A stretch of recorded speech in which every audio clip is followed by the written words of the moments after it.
나는 조선의 참혹한 현실을 알리고 내가 남조선에 온 이유를 밝히기 위해 회고록을 썼습니다.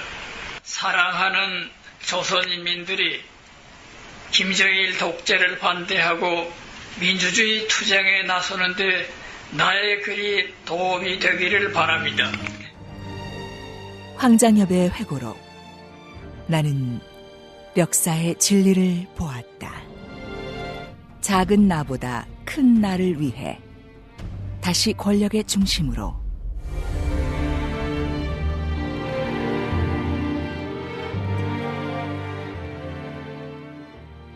김정일 전용 예술단의 공연은 견실한 사상을 가진 눈으로 보면 실로 혐오감이 들 정도였다. 내가 자꾸 박수를 치자 내 옆에 앉아있던 고지식한 이노우의 슈하치 교수는 나에게 정말 재미나서 박수를 치냐고 물었다. 그는 나와 형제처럼 친한 사이였다. 나는 어쨌든 무조건 박수를 치라고 말했다. 그도 내 말을 듣고는 마지못해 박수를 쳤다.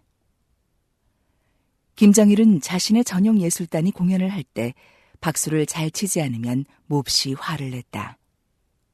나는 그가 카메라를 통해 우리 행동을 지켜보고 있다는 것을 알았기 때문에 마음에 들지 않는 공연을 보면서도 힘껏 박수를 쳤던 것이다.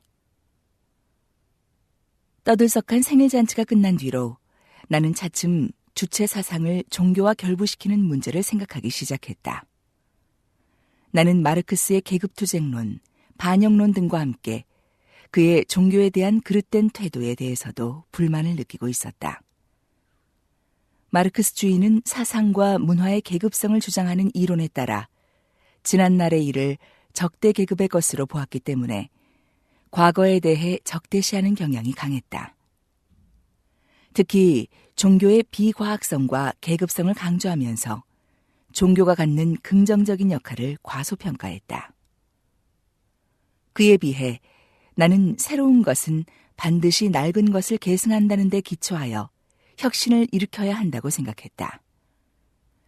낡은 시대를 대표했던 사상 중에서 결국 종교보다 더 중요한 것은 없으며 따라서 새 사상으로서는 종교를 옳게 계승하는 일이 필요하다고 생각했던 것이다. 신 중심의 세계관으로부터 인간 중심의 세계관으로의 이행을 어떻게 성과적으로 실현할 것인가 하는 문제를 옳게 풀기 위해서는 무엇보다도 종교와의 관계를 옳게 설정하는 것이 중요하다고 보았다. 이 부분에서 내가 중요한 진전을 본 데는 중국에 장기간 체류한 바 있는 미국의 시트놀 대학교 명예총장인 머피 교수와의 만남이 중요한 계기가 되었다. 나는 주체과학원에서 그와 오전, 오후 6시간 동안 담화를 하고 식사를 하면서 많은 의견을 주고받았다. 나는 종교의 본질을 인간에 대한 사랑에서 찾는다는 것, 주체 사상도 인간에 대한 사랑을 생명으로 여긴다는 것, 인간이 서로 배척하고 증오하며 싸우기보다는 서로 믿고 사랑하며 협조하는 것이 훨씬 더 낫다는 것이 주체 사상의 결론이라는 것. 따라서 주체 사상과 종교는 서로 협조할 수 있다는 것을 강조했다. 머피 교수는 중국에서 오랫동안 생활하여 동양의 예절과 상대방을 배려하는 태도에 대해서도 잘 알고 있는 듯했다.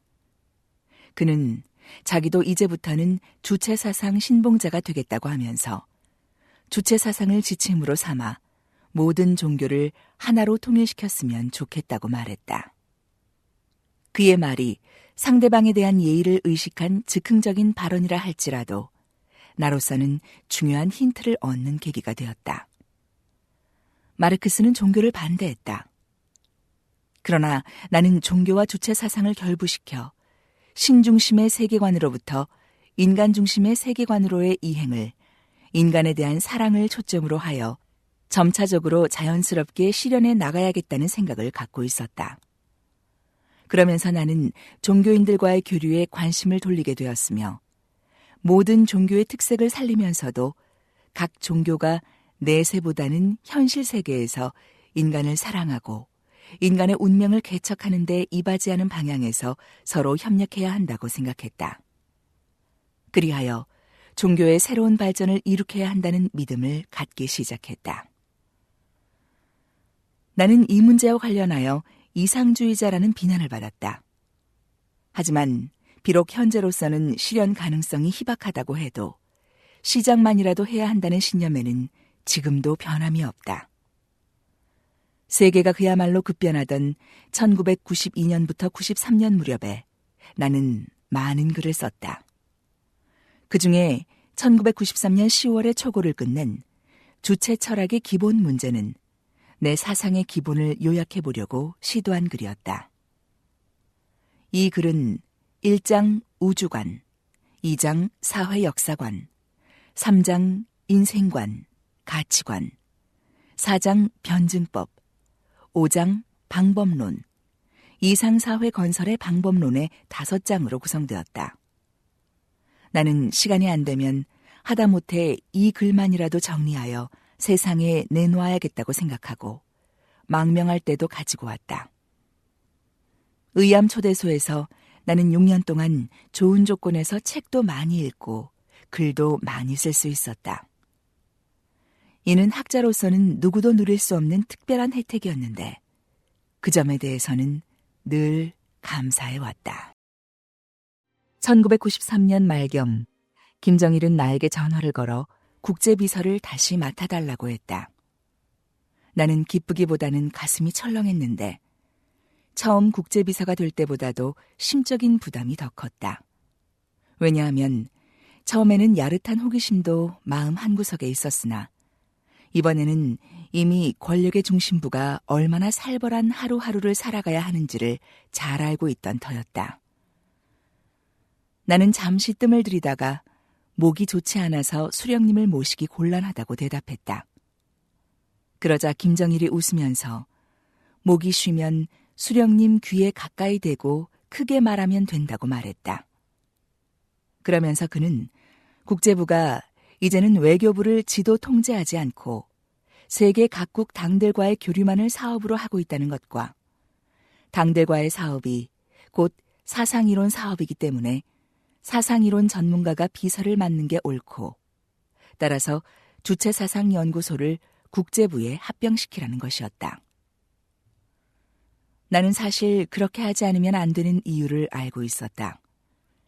당시 국제비서로 있던 허담이 건강 악화로 인해 비서 업무를 수행하지 못하게 되었던 것이다.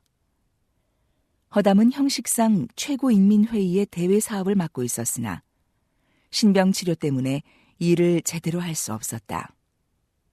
또 김용순이 통일전선 담당 비서로 간 뒤로 기존의 과학교육비서로 있던 최태복이 1년 동안 국제비서를 맡았는데 그가 주체사상을 몰라 국제비서에 적합하지 않다는 의견이 제기되었던 것이다. 한편 김용순이 통일전선 비서로 가면서 김경희도 경공업 부장으로 옮겨가 나로서는 경모의 혼인 문제 이후로 멀어진 김경희와 업무상 마주치는 것도 걱정할 필요가 없어졌다. 그래서 내가 국제비서를 맡는다고 해도 김경희를 직접 상대할 일은 드물었다. 김일성 부자로부터의 마음은 자꾸만 멀어져 갔으나 북한을 살려야 한다는 내 생각에는 조금도 변함이 없었다. 김정일은 경제 사정이 악화되는 가운데 전쟁 준비에 더욱 힘을 쏟으면서 대외적으로는 이른바 고자세 외교 정책을 견지했다. 그는 우리식 사회주의를 내세우면서 러시아가 수정주의를 표방했다가 망했다고 공개적으로 비난했다. 더구나 중국과 베트남까지 비방함으로써 그들 나라와의 관계도 점점 멀어지고 있었다. 베트남과 중국이 한국과 수교하고 왕래가 잦아지면서 김정일의 신경질은 극에 달했다. 심지어 조선노동당 대표단의 경우에는 외국에서 베트남 당대표들과 만나도 악수조차 하지 않는 형편이었다. 그러나 한국의 기업들은 베트남에 나날이 투자를 확대하고 있었다. 나는 앞에서도 비췄듯이 북한의 대외 정책을 어느 정도 바로잡아 보려고 국제비서를 수락했다. 물론 김정일의 제의를 거부할 수도 없었다.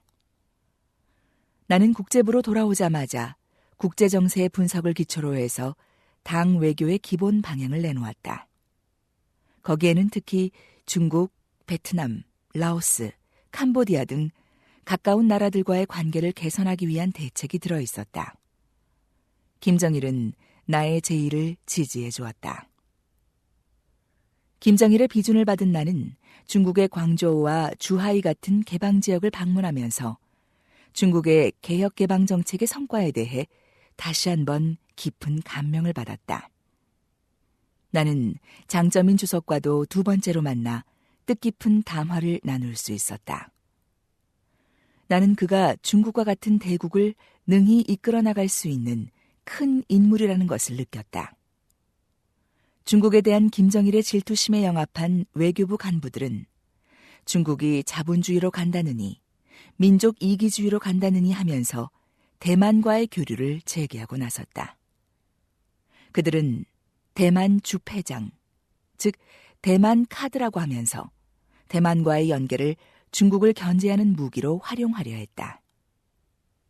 나는 대만이 절대로 중국을 대신할 수 없다는 것을 역설하면서 대만과의 교류에 반대했다. 김정일은 중국의 개방 도시들인 선전, 주하이 등을 북한 주민들이 참관하지 못하도록 할 뿐만 아니라 만리장성의 견학까지 금지했다. 그래서 북한 사람들은 중국을 방문해도 만리장성에 가보지 못했다. 왜 그런지는 자세히 알 수 없었으나 중국에 대한 사대주의가 싹틀까 두려워하는 것 같았다. 김일성 부자는 베트남을 괘씸하고 의리가 없다면서 계속 헐뜯었다. 하지만 나는 사실 잘못은 베트남에 있는 게 아니라 북한 측에 있다고 생각했다. 나는 김정일의 중국에 대한 반감을 오히려 베트남과의 관계를 개선하는 데 이용했다. 즉, 북한과 베트남은 중국 대국주의를 반대하는 데는 입장을 같이 했다. 그래서 친하게 지내는 것이 유리했다. 또 라오스, 캄보디아와 좋은 관계를 유지하기 위해서라도 베트남과 친하게 지내야 했다. 소련과 동유럽의 사회주의 나라들이 붕괴된 조건에서 우리가 동남아시아 나라들과 밀접한 관계를 갖는 것이 중요하며 여기서 베트남은 무시할 수 없는 존재였다. 내가 베트남을 방문하겠다고 했더니 김정일은 베트남과 라오스 방문을 허락해 주었다. 베트남에는 나와 안면이 있던 간부들이 적지 않았다. 나는 그들의 개혁 개방 정책을 적극 지지해주고 두 나라 당 사이의 관계를 개선하는 데 대한 합의를 이끌어냈다. 그리고 도모이 총서기의 북한 방문을 적극 추진해 그 길을 열어놓았다. 하지만 김일성의 사망으로 도모이 총서기의 북한 방문은 불발로 끝났다. 라오스를 방문하면서 나는 지난 시기에 김일성이 지리적으로 먼 아프리카에 관심을 갖는 한편 그들 나라에 대한 소규모 원조를 통해 자신의 권위를 높여보려 한 것이 얼마나 큰 잘못이었는지를 절감하게 되었다. 처음부터 라오스를 지원했더라면 지금같이 어려운 형편에 얼마나 큰 도움이 되었겠는가 하는 아쉬움이 느껴졌다. 하지만 북한으로서는 이미 라오스를 도와줄 만한 힘이 없었다. 오히려 북한 사람들이 들어가 순진한 라오스 사람들을 속이며 돈벌이를 하고 있었다. 결국 개인 우상화가 권력 우상화로 옮겨가고 그것이 다시 국민을 노예화할 뿐 아니라 통치자 스스로를 자기 환상으로 몰아넣어 머저리로 만든다는 것을 절실히 느꼈다. 김일성만 하더라도 젊었을 때는 현실적으로 사고했지만 늙어가면서 점점 자기 환상에 빠져 세계혁명의 수령 행세를 해보려고 분별 없이 능력도 닿지 않는 일을 늘려갔다. 그 결과는 너무도 명백하게 나타나 죄 없는 인민들만 굶주리는 일이 벌어졌다. 김정일은 자신을 외교의 천재인 것처럼 선전하면서 미국이나 중국도 그의 고자세 외교를 무서워한다고 떠들었다.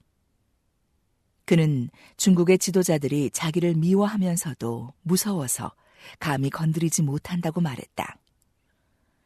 그런 것을 보면 그는 영리한 것 같으면서도 실제로는 답답할 정도로 머리가 트이지 않은 사람이었다. 나는 국제부 일꾼들에게 김정일과 그를 맹목적으로 추종하는 외교부 일꾼들의 고자세 외교의 부당성을 인식시키기 위해 애썼다.